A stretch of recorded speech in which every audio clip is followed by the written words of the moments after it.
Okay, बघा इकडे लक्ष द्या. दुसरा पार्ट जो आहे या टॉपिकचा, to solve the simultaneous equation. Okay, to solve the simultaneous equation by the 3 different methods. अगदी कमी वेळेत संपवायचा प्रयत्न करणार आहे आपण. त्याच्यामध्ये जर पहिली मेथड बघितली, काय बघतोय आपण? Solve simultaneous equation in 3 variables. बघा, to solve the simultaneous equation in 3 variable. पहिली मेथड जी आहे त्याला म्हटलं जातं जॅकोबीज मेथड. आनंदाची बाब ही आहे या मेथडमध्ये की याच्यासाठी फॉर्म्युला नाही. आहे का फॉर्म्युला? नाही. पहिल्या 3 मेथडसाठीच फॉर्म्युला आहे. म्हणजे आज तुमची नियर अराउंड 30 मार्कची 70 पैकी तयारी होते. हा टॉपिक आपण संपवतोय बरोबर. म्हणजे खूप मोठा आउटपुट आहे. फक्त तुम्ही त्या पद्धतीनं त्याला न्याय द्या. नंबर ऑफ टाइम्स बघा, समजलं नाही माझ्याकडे आय एम ऑलवेज प्रेझेंट. मी कॉलेजमध्ये 10 ते 5 कायम आहे. येते लक्षात? सरळ यायचं, पण शंका मनात ठेवायची नाही. 9 तारखेला जल्लोष करता आला पाहिजे. तर 9 तारखेला तुमचा पेपर आहे करेक्ट. तर त्यामध्ये कुठली शंका असू देत या इथं ऐका. इकडं लक्ष द्या. क्वेश्चन एक्झाममध्ये कसा येतो इकडं लक्ष द्या. तुमच्या लक्षात येईल. एक्झाममध्ये क्वेश्चन असा असतो, solve the following equations using solve the following equation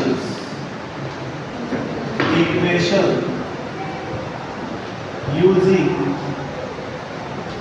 जॅकोबीज method. Jacobi method up to 2 iterations. 2 iterations आणि इक्वेशन्स दिली जातात बरोबर. बघा इकडे 20x + y - 2z 20x + y - 2z = 70. दुसरं इक्वेशन काय दिले? 3x + 20y - z 20y - z = -18. And तिसरं जे इक्वेशन दिले तुम्हाला 2x - 3y 2x - 3y + 20z किती दिले तुम्हाला रे? किती दिले रे? = 25. हे असे एक्झाम्पल. मोस्ट IMPचं एक्झाम्पल घेतलंय. जरा थोडंसं गांभीर्य बघा आणि तुम्ही काम करताय तर खूप आनंद होईल. ऐका इकडं. पहिली केस म्हणजे काय असतं? इथं लक्ष. रिअरेंज करायची गरज नाही. डायरेक्ट काय करा? Rearrange the given equations. Step कमी तयार करा. इथं 2 इटरेशन विचारलं तर 4 मार्कला एक्झाम्पल असेल. 3 इटरेशन विचारलं तर 6 मार्कला एक्झाम्पल.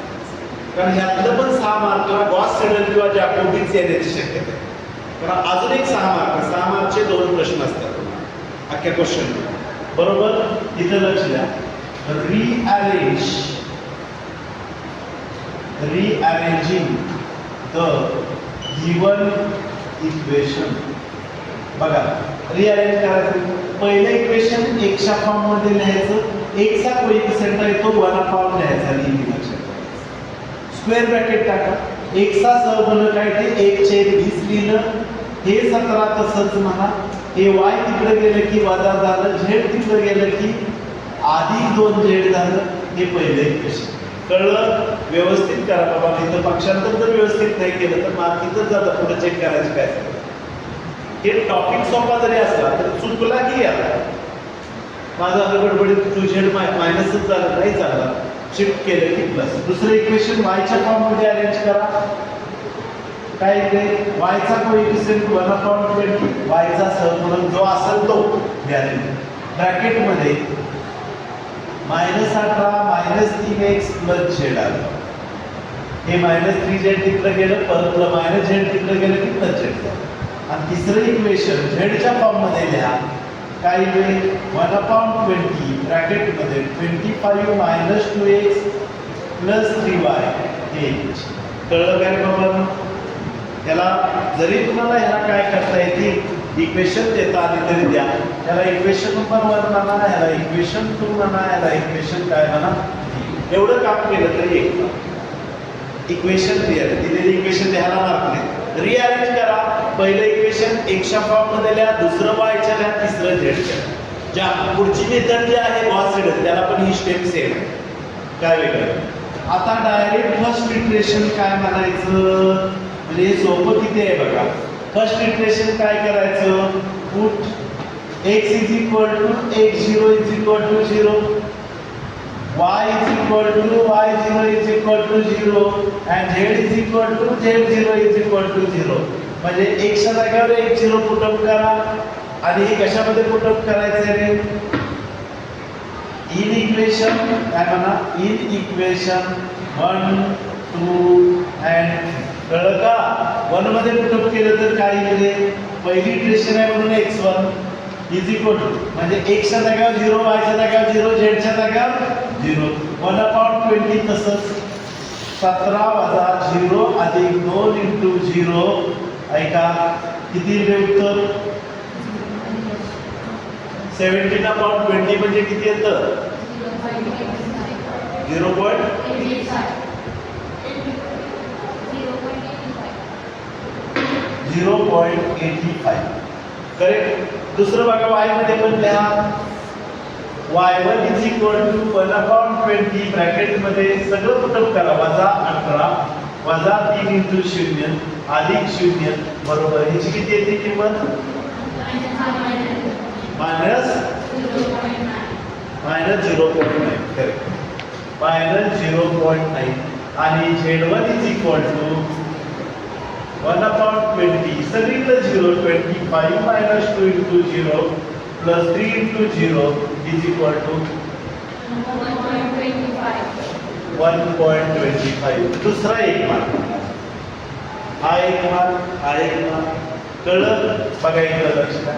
डायरेक्ट आता सेकंड इटरेशन काय फॉर्म्युला नाही, काय इटरेशन सेकंड इटरेशन मध्ये काय, x is equal to x1 is equal to 0.85.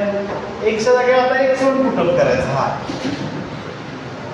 y is equal to y1 is equal to minus 0.9 आणि z is equal to z1 is equal to 1.25.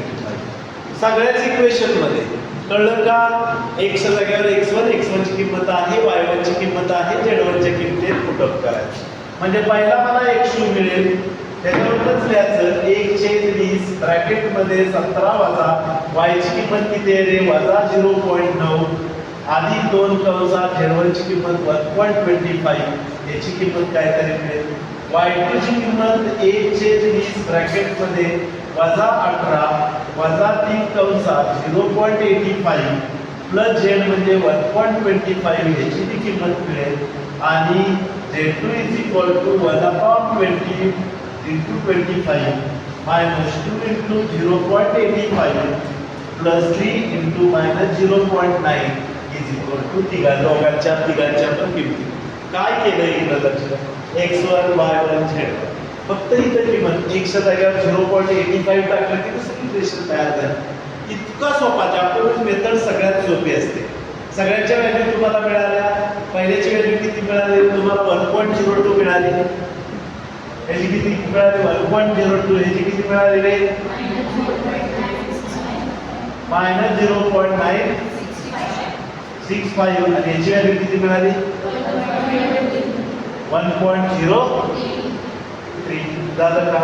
तुम्हाला दोनच iteration करायचे. Third iteration जर असेल, इथं लक्ष द्या, थर्ड इटरेशन विचारली नाही तरी मी सांगतोय, इटरेशन फक्त काय करणार आहे तुम्ही, म्हणणार x is equal to x2 is equal to 1.02, y is equal to y2 is equal to minus 0.965 and z is equal to z2 is equal to 1.03 in equation 1, 2 and 3. कळलं का, समजलं.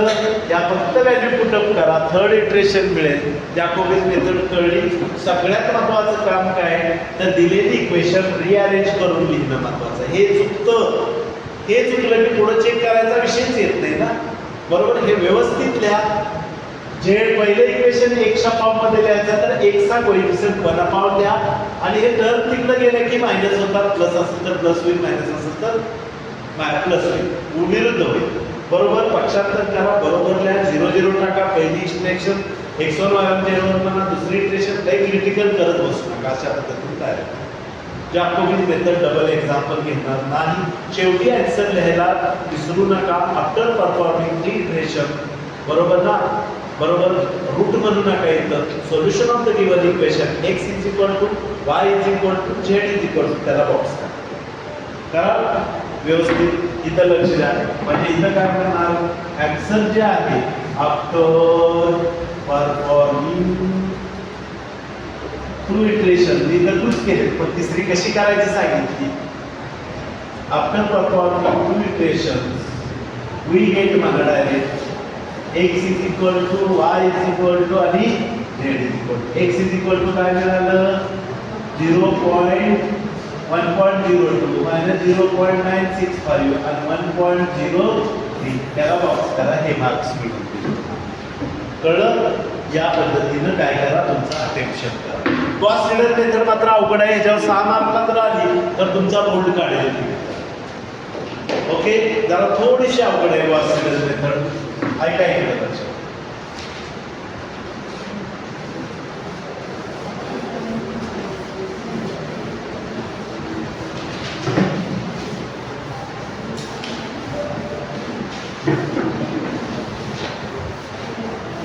मी काय म्हणतोय, जॅकोबी किंवा गॉस सिडल पण लक्षाने fix आहे. Recording आहे माझं, असं परत फोटो बघू शकत नाही ना, माझ्या व्हिडिओ समोर बघतोय मी. बक्षाने फिक्स येणार, ते विसरून जाता तुम्ही, पण तसं करू नका. इथं लक्ष द्या. दुसरी मेथड आपण बघतोय, बी मेथड जी आहे त्याला काय म्हणतोय, गॉस सिडल मेथड. ऐका, मग Gauss Seidel method using Gauss Seidel method. Okay, Gauss Seidel मेथडचा यूज करून काय करा, तर तुम्ही त्याचं काय करा, आन्सर काढायचे. हे बघा इकडे लक्ष द्या. मी नॉर्मल एक्झाम्पल घेतो. अप टू किती म्हणणार आहे, हे किती इटरेशन करायच्या, 2च करू. 2 3 इटरेशन्स म्हणतो. खूप मोठं होणार आहे. 6 मार्कला गॉस सिडल जर 3 इटरेशन आलं तर येणार. एवढाच प्रोबेबल आहे 6 मार्कचा. इक्वेशन्स काय दिले पहिलं रे, x + 7y minus 3z is equal to किती दिले रे, -22. दुसरं काय दिले equation, ix minus 2y plus 3z is equal to 18 and तीसरा 2x minus 5 plus 6 plus 6z is equal to 22. मुद्दाम वेगळं घेतलं, 10चं घेतलेलं नाही, तुमच्या इथं मुद्दाम वेगळं दिले. परत इथं लक्ष द्या, सेम मेथड जॅकोबीचीच मेथड. इथं लक्ष द्या, सेम काय रे, रिअरेंजिंग द गिवन इक्वेशन्स. रिअरेंज करा. पहिलं एक्सचा कोएफिशियंट किती येतं, 1. म्हणजे x is equal to 1/r. 1/1 नाही लिहिलं तरी चालतो. ब्रॅकेट मध्ये -22 -7y अधिक 3z. समीकरण नंबर 1. कळलं का. हे 7y अधिक आहे, तिकडे गेले की वजा 3z, वजा आहे तिकडे गेले की अधिक. दुसरं इक्वेशन y चा कोएफिशियंट किती आहे, -2. म्हणजे 1/-2 ब्रॅकेट मध्ये 18 वजा 5x वजा 3z. त्याला इक्वेशन नंबर 2. हे 5x नेलं, 3z नेलं. आणि z इज इक्वल टू सांगा काय येईल बाबा, 1/6. कारण इथं z चा कोएफिशियंट 6 आहे. बरोबर. तर 22 - 2x + y त्याला इक्वेशन नंबर 3. कळलं. पण 1 मार्क तर जॅकोबी जीव नाही तर सिडल यू, हा 1 मार्क फिक्स पाहिजे. आता फर्स्ट इटरेशन काय असते बघा. फर्स्ट इटरेशन मध्ये प्रत्येकाला वेगळं पुट हे इथं लक्ष द्या. y is equal to y0 is equal to 0 and z is equal to z0 is equal to 0 in equation 1. प्रत्येकासाठी वेगळं. मी पूर्ण सॉल्व्ह करणार नाही, ते थांबणार आहे काय आहे. संप इथं बघा. पहिल्या इक्वेशन मध्ये y आणि z पाहिजे. y च्या जागेवर 0 टाका, z च्या जागेवर x is equal to 1/1 वजा 22 वजा 7 into 0 अधिक 3 into 0 बरोबर किती येते बाळांनो?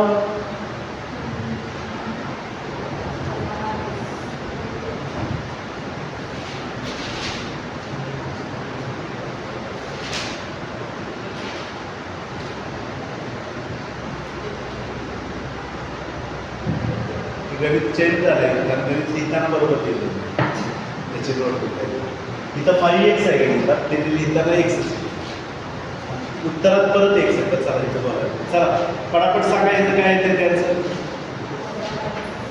वजा एवढं येते. खरं तर इकडे लक्ष द्या, दिलेल्या गणितात इथं 5 पाहिजे, इथं 5 झालं तर 1/5 होईल. कळतंय का? आणि इथं 1/5 जर आलं तर किती येते?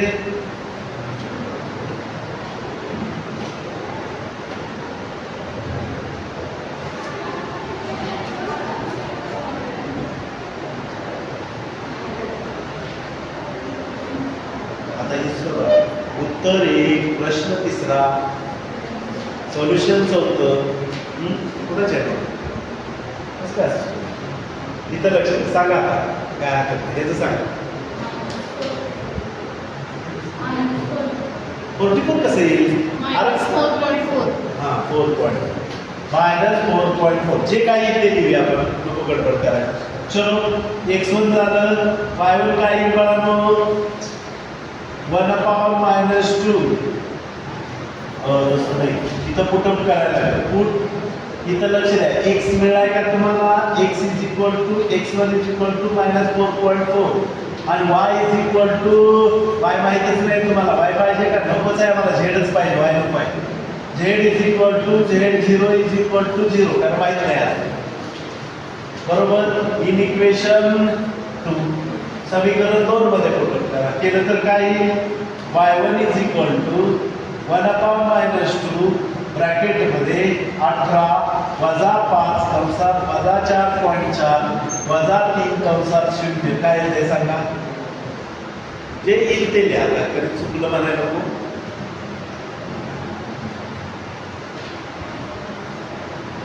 फटाफट कॅल्क्युलेटर चालू ठेवा, माझा वेळ कधी जाईल.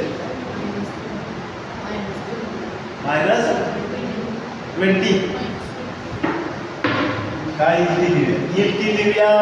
आता काय त्याला इलाज नाही. इथं लक्ष द्या, तिसरं इक्वेशन सॉल्व्ह करण्यासाठी put x is equal to x1 is equal to -4.4 and y is equal to y1 is equal to -20. Correct का? जे येत ते लिहितोय आपण, गणित चुकलं म्हणून काय नाही, ते गणित सॉल्व्ह होतं. इथं लक्ष द्या, कुठल्या इक्वेशन मध्ये पुटअप करणार? इन इक्वेशन 3 म्हणजे z1 is equal to 1/6 टाका कॅल्सी मध्ये -22 -2 x1 ची किंमत -4.4 प्लस y1 ची किंमत -20 ब्रॅकेट कंप्लीट इज इक्वल. ही जरा अवघड जातं, अवघड नाही हा प्लस का मायनस 1.8. चलो सेकंड इटरेशन मध्ये आता बघा, मला हा इक्वेशन y आणि z पाहिजे.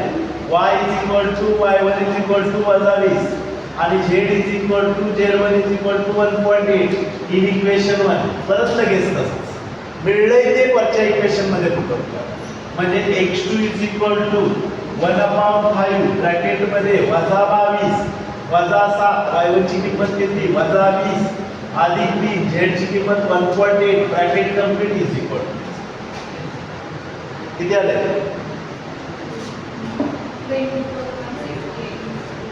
24.68 आहे का इक्वेशन?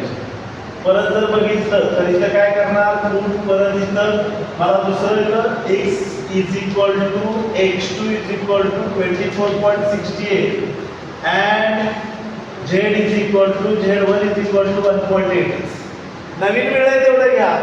इन इक्वेशन 2 मध्ये पुटअप करा. 2 मध्ये पुटअप केलं तर y2 इज इक्वल टू 1/-2 18 वजा x2 ची किंमत 24.68 मायनस 3 इंटू z ची किंमत 1.8 bracket complete is equal to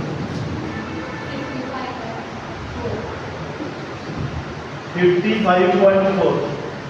आणि इथं बघा पुट हे z काढायसाठी मला x आणि y पाहिजे. x is equal to x2 24.68 and y is equal to y2 55.4.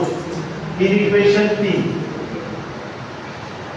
z is equal to z2 is equal to 1/6 bracket मध्ये 22 minus 24.68 plus y 55.4 bracket complete. सांगा एवढंच करतोय तर गणित चुकले घेताना त्यामुळे पण असू द्या काय नाही आपण टॅकल केलं.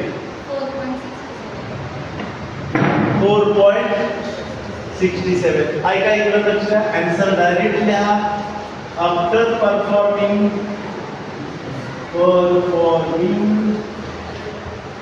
टू इटरेशन्स वी गेट काय मिळेल, x is equal to y is equal to आणि z is equal to. x is equal to किती मिळालं तुम्हाला 24.68, y इज इक्वल टू 55.4 आणि 4.67 हे तुमचं उत्तर झालं. कळलं? पद्धत लक्षात आली? पद्धत लक्षात आली का? आता जर गणित चुकल्यामुळे ती ॲन्सर्स मोठी झाली 1 च्या 0 च्या दरम्यान येतात ते. चलो शेवटची बक्षाली इंटरॅक्टिव्ह मेथड ती आपण बघणार आहे. खूप इम्पॉर्टंट, सगळ्याच मेथड इम्पॉर्टंट आहे. जॅकोबी ही पण काय अवघड नाही मेथड.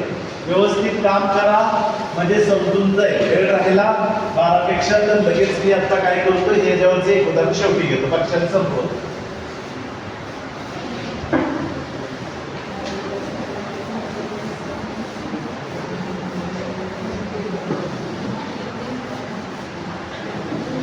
याच्यासाठी मात्र तुम्हाला फॉर्म्युला करायचा आहे. एक उदाहरण घेणार आहे पक्षानेचं सुद्धा परफेक्ट करा. सी काय रे,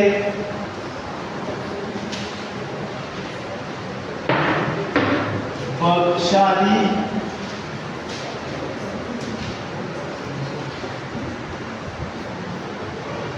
इटरेटिव्ह म्हणायचं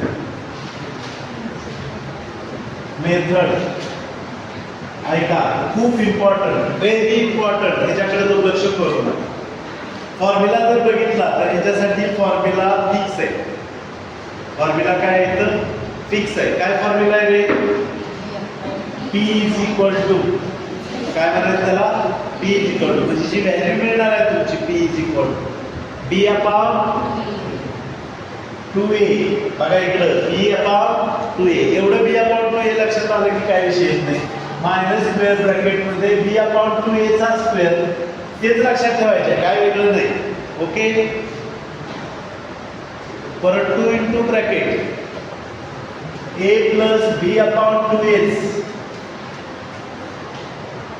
आणि ब्रॅकेट कंप्लीट. हा फॉर्म्युलाच लक्षात राहत नाही. हा फॉर्म्युला डोक्यात राहत नाही. काय ठेवायचा, कशा पद्धतीने ठेवायचा, किती वेळा बिन बघता लिहायचं. b अपॉन 2a लक्षात राहिले की राहतं, मी ते ठेवले लक्षात. b upon 2a minus in square bracket b upon 2a bracket square divided by 2 into bracket a plus b upon 2a. कारण b अपॉन 2a आहे ना सगळीकडं. ओके, लक्षात ठेवलं. स्क्वेअर रूट विचारलं जातं. बघा इकडे find using Bakshali iterative method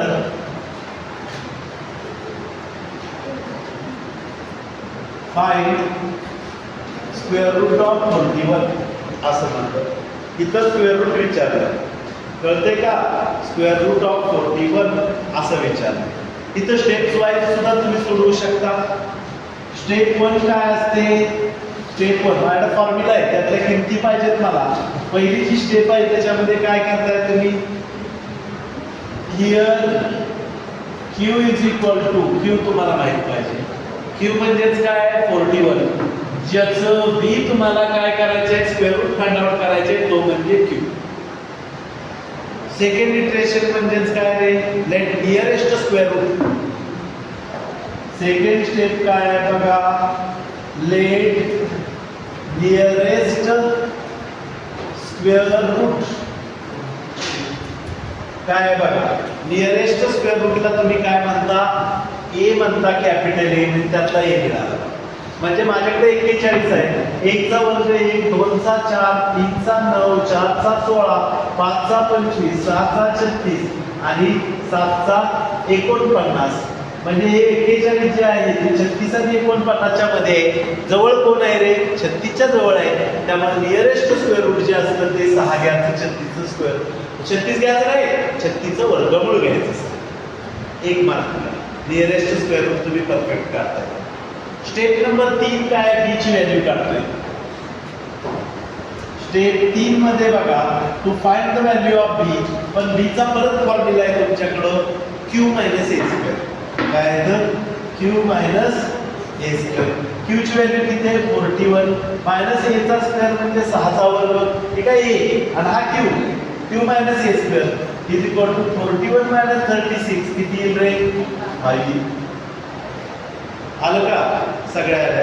आणि स्टेप 4 मध्ये खूप सहज मार्क आहे बघा, खूप मोठं नाही का. स्टेप 4 जे आहे तिथं काय आहे रे, P is equal to formula मी बी बघता लिहितो, B upon two A minus square ब्रॅकेटमध्ये बी अपॉन टू ए ब्रॅकेटचा स्क्वेअर 2 इंटू ब्रॅकेटमध्ये A plus B upon two A bracket complete. Value फक्त मी पुट आउट करतो. बी ची व्हॅल्यू किती आली रे तुमच्याकडं 5 divided by 2 multiply by A किती आलाय तुमच्याकडं रे, what is the A 6 minus, याला ब्रॅकेट्स टाकली तरी चालते,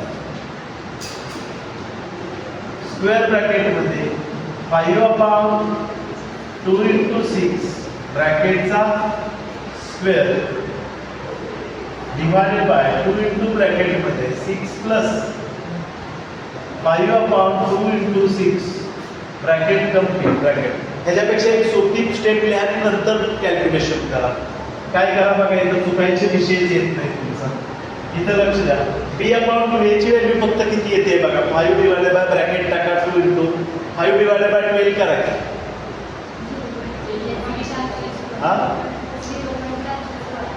इथं लक्ष द्या, लिहिताना इथं 0.416 मायनस स्क्वेअर ब्रॅकेटमध्ये 0.416 चा वर्ग डिवायडेड बाय 2 इंटू ब्रॅकेटमध्ये 0.406 प्लस 0.416 आणि हे तुम्ही कॅल्क्युलेशन मध्ये वापरा, फायनल आन्सर काढा. हे याच्यात कॅल्क्युलेशन करा, काय नाही लक्षात इटरेटिव्ह मेथड आहे ही. डायरेक्ट हे वापरू नका, चुकल. बी अपॉन टू ए ची व्हॅल्यू काढा, ती पुट अप करा आणि डायरेक्ट जर व्हॅल्यू तुम्ही काढली तर किती येते रे 0.29, किती येते 0.2948 येईल का, अजून नाही आलाय 0.2948 0.2948 आणि स्टेप नंबर 5 जे आहे हे आन्सर आलं तुमचं. Square root of 41 is equal to A plus B. लक्षात ठेवायचं, ए किती आहे तुमचा रे 6 अधिक 0.2948 म्हणजे square root of 41 is equal to 6.2948 हे तुमचं स्क्वेअर रूट झालं. कळलं का? हा आन्सर बुक मध्ये बरोबर आहे.